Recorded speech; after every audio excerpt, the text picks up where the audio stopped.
Assalamualaikum warahmatullahi wabarakatuh. Perkenalkan, nama saya Muawana, saya NIM 219. Kami dari kelompok 7 ingin membawakan materi tentang wakaf sebagai sumber keuangan negara. Baik, yang pertama di sini saya akan menjelaskan tentang pengertian wakaf. Wakaf adalah suatu kata yang berasal dari bahasa Arab, yaitu wakafah yang berarti menahan, menghentikan, atau mengekang.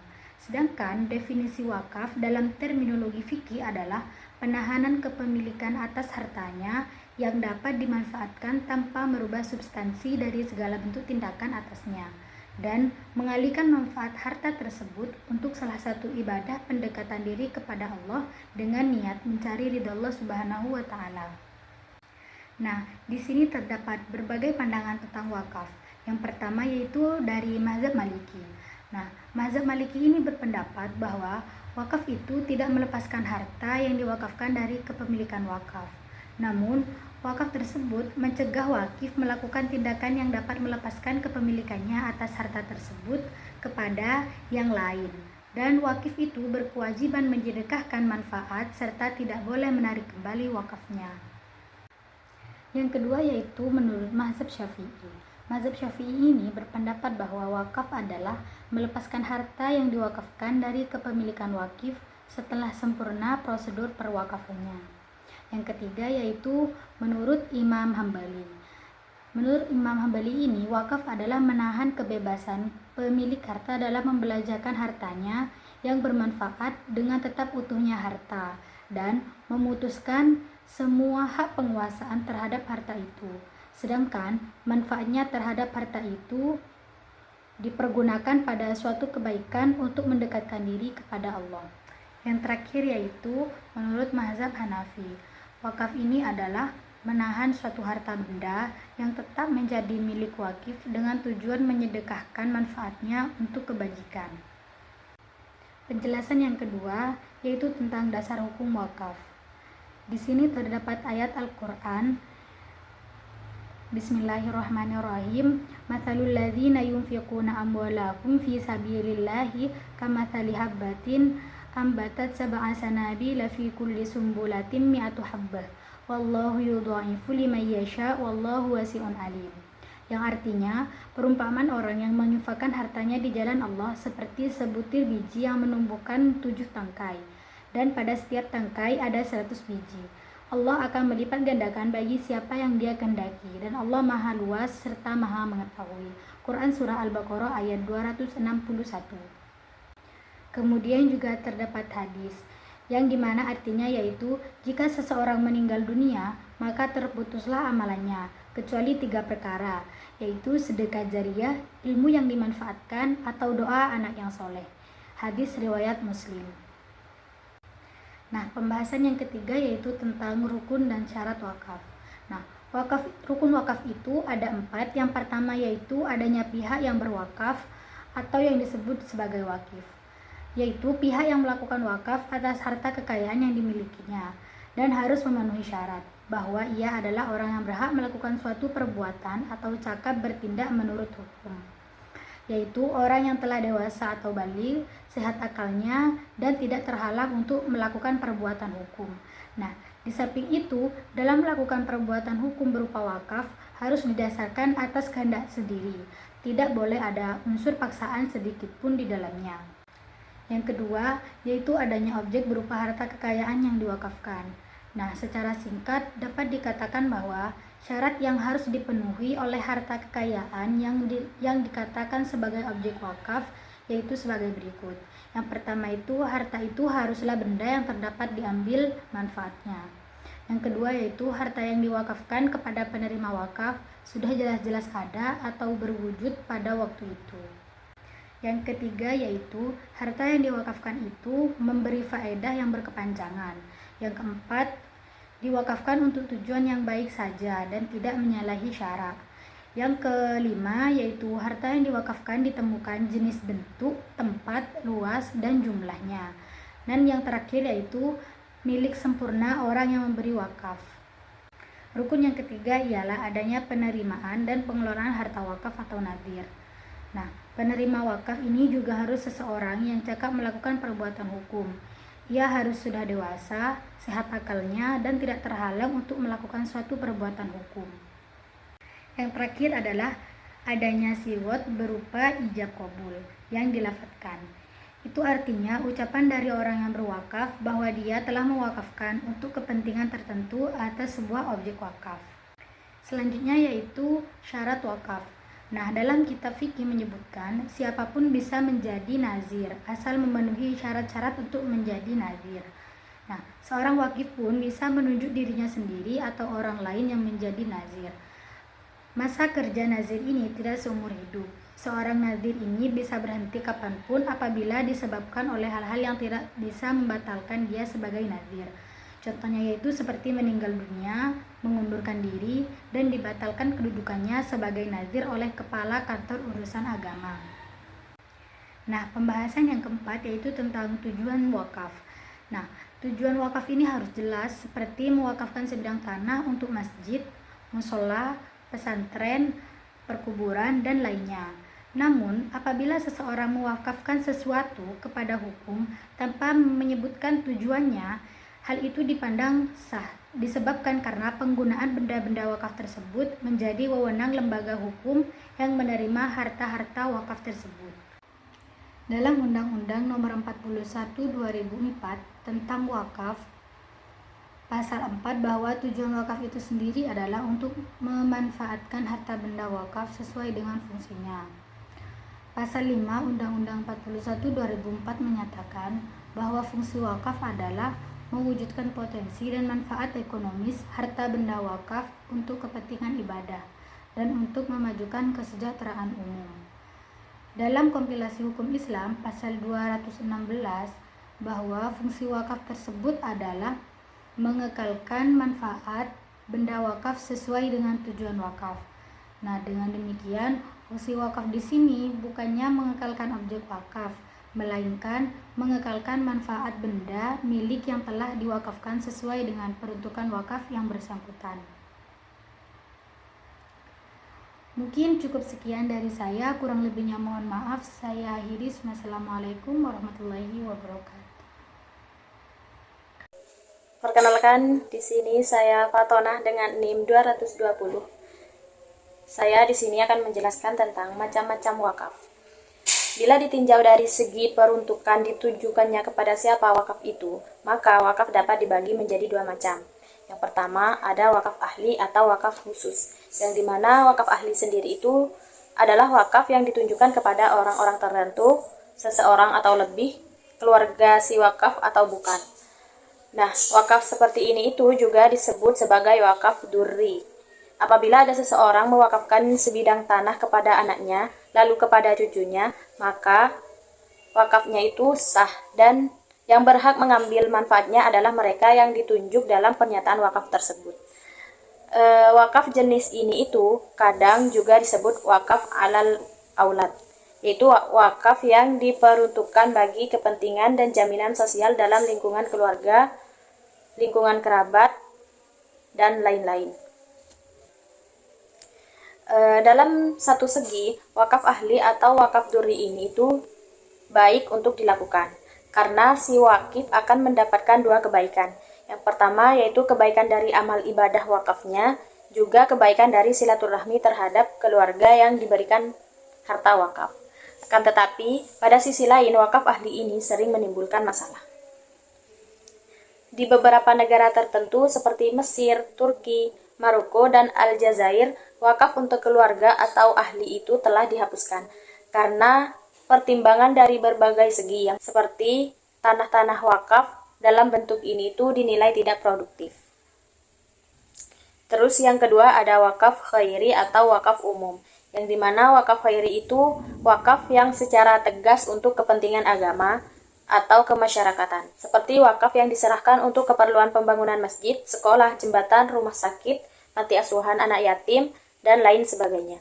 Jenis wakaf ini itu seperti yang dijelaskan dalam hadis Nabi Muhammad SAW yang menceritakan tentang wakaf sahabat Umar bin Khattab. Beliau itu memberikan hasil kebunnya kepada fakir miskin, ibnu sabil, sabilillah, para tamu dan hamba sahaya yang berusaha menebus dirinya. Terus, dalam tinjauan penggunaannya itu, wakaf jenis ini itu jauh lebih banyak manfaatnya dibandingkan dengan jenis wakaf ahli. Karena tidak terbatasnya pihak-pihak yang ingin mengambil manfaat, dan jenis wakaf ini tuh juga sesungguhnya paling sesuai dengan tujuan perwakafan itu sendiri secara umum. Selanjutnya ada manfaat wakaf. Dalam Al-Quran tidak pernah menjelaskan secara spesifik dan tegas tentang wakaf. Hanya saja karena wakaf itu merupakan salah satu bentuk kebijakan melalui harta benda, maka para ulama pun memahami bahwa ayat-ayat Al-Quran yang memerintahkan pemanfaatan harta untuk kebajikan juga mencakup kebajikan melalui wakaf. Wakaf itu sendiri adalah menahan sesuatu benda yang kekal zatnya dan memungkinkan untuk diambil manfaatnya guna diberikan untuk jalan kebaikan. Untuk itu, wakaf hikmahnya besar sekali. Yang pertama, harta benda yang diwakafkan dapat tetap terpelihara dan terjamin kelangsungannya. Tidak perlu khawatir barangnya hilang atau pindah tangan, karena barang wakaf itu sendiri itu tidak boleh dijual, dihibahkan, atau diwariskan. Orang yang berwakaf sekalipun sudah meninggal dunia, masih terus menerima pahala sepanjang barang wakafnya itu masih tetap ada dan masih dimanfaatkan. Terus yang kedua, wakaf merupakan salah satu sumber dana yang penting, yang besar sekali manfaatnya, bagi kepentingan agama dan umat. Antara lain untuk pembinaan kehidupan beragama dan peningkatan kesejahteraan umat Islam, terutama bagi orang-orang yang tidak mampu, cacat mental atau fisiknya, orang-orang yang sudah lanjut usia, dan sebagainya, yang sangat memerlukan bantuan dari sumber dana seperti wakaf itu. Selanjutnya, yang poin B itu ada potensi wakaf sebagai sumber keuangan negara.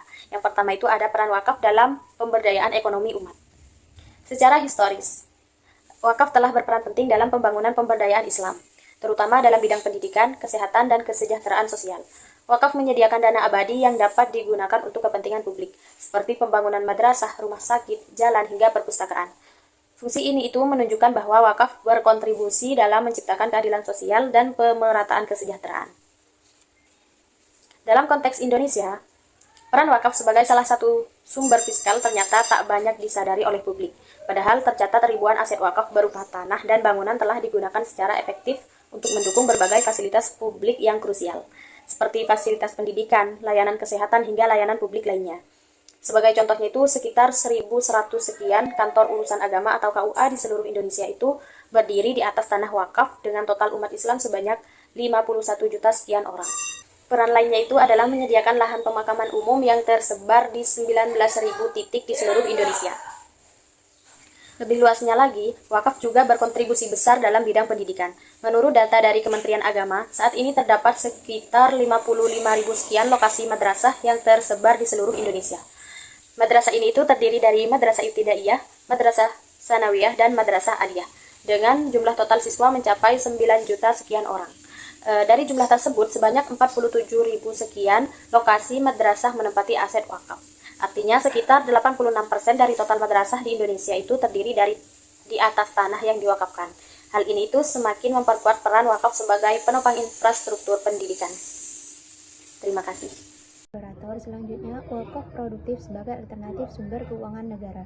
Wakaf produktif adalah pengelolaan harta wakaf seperti tanah atau bangunan untuk kegiatan usaha yang menghasilkan keuntungan. Kemudian, keuntungan di sini digunakan untuk kepentingan masyarakat, misalnya untuk pendidikan, kesehatan, dan juga bansos atau bantuan sosial. Wakaf ini mempunyai potensi besar sebagai sumber keuangan negara karena wakaf ini bisa membantu mengurangi kesenjangan sosial dan memperkuat ekonomi umat. Namun sayangnya, selama ini pengelolaan wakaf masih kurang optimal karena masalah manajemen dan minimnya perhatian dari masyarakat itu sendiri. Selanjutnya, langkah-langkah untuk memperkuat wakaf sebagai sumber keuangan negara. Di sini ada beberapa hal. Yang pertama itu ada restrukturisasi, regulasi, dan tata kelola. Perlu penyempurnaan aturan wakaf uang agar sesuai dengan perkembangan digital dan perbankan modern. Tujuannya supaya apa? Supaya pengawasan, pelaporan, penyaluran wakaf itu bisa terintegrasi dalam satu sistem. Kemudian yang selanjutnya itu ada optimalisasi pemanfaatan wakaf tanah. Tanah wakaf ini bisa dimanfaatkan untuk proyek produktif seperti rumah susun, perkantoran, atau pemakaman. Program ini perlu diperluas agar aset wakaf ini benar-benar berfungsi maksimal untuk masyarakat. Kemudian yang selanjutnya itu ada diversifikasi jenis wakaf. Karena jenis wakaf itu tidak hanya wakaf uang saja, tapi juga ada wakaf saham, wakaf emas, dan juga wakaf properti. Dengan adanya diverifikasi ini, aset wakaf ini bisa lebih luas dan resikonya juga akan lebih berkurang. Misalnya, wakaf saham ini bisa menghasilkan dividen untuk membiayai kepentingan umum. Selanjutnya, contoh wakaf sebagai sumber keuangan negara. Yang pertama itu ada pembiayaan infrastruktur pendidikan. Karena sekarang sudah banyak lembaga pendidikan yang berdiri di atas tanah wakaf, terutama madrasah di Indonesia itu sendiri kurang lebih ada 86% itu yang berdiri di atas tanah wakaf. Nah, untuk contohnya itu tanah wakaf digunakan untuk mendirikan madrasah, pesantren, dan sekolah Islam sehingga negara itu tidak perlu membeli lahan baru untuk pendidikan itu lagi. Terus yang selanjutnya itu ada layanan keagamaan dan administrasi publik. Banyak kantor urusan agama atau KUA yang berdiri di atas tanah wakaf. Contohnya, dengan adanya tanah wakaf ini, negara itu bisa memberikan layanan nikah, bimbingan, dan konsultasi keagamaan tanpa mengeluarkan biaya sewa atau pembelian tanah. Kemudian yang selanjutnya itu ada penyediaan pemakaman umum atau TPU. Nah, tanah wakaf ini juga digunakan untuk pemakaman umum.